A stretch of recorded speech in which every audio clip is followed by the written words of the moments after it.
L'écrivain franco-libanais Amin Maalouf élu secrétaire perpétuel à l'Académie française.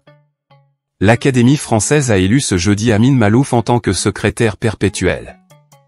Il succède à l'historienne et femme politique Hélène Carrère d'Ancos, décédée le 5 août dernier.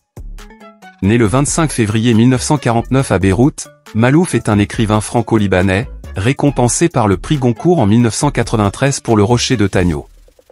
Après des études d'économie et de sociologie, il travaille comme journaliste couvrant l'actualité internationale, de la chute de la monarchie éthiopienne, en 1974 à la guerre du Vietnam en 1975.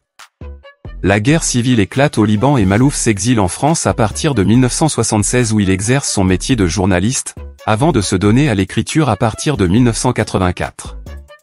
Publiant des romans, des essais, des livrets d'opéra, son œuvre est empreinte de cette guerre. On écrit toujours à partir d'une blessure, confiait-il à France Info, en 2012, en la parution de son livre Les Désorientés.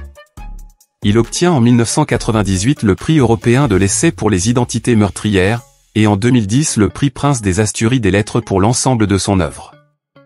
Amin Maalouf était seul candidat à cette succession, avec Jean-Christophe Rufin, déclaré très récemment.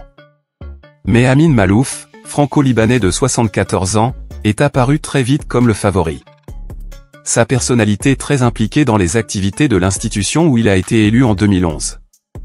Le second candidat à cette succession Jean-Christophe Rufin exprime sur Amin Maalouf « Vous êtes un homme d'une exquise politesse et qui manifeste en toute occasion beaucoup d'égards pour ceux à qui il s'adresse, ceci lors de sa réception à l'Académie, en 2012. » Jean-Christophe Rufin, son rival à l'élection, est véritablement un ami de Maalouf.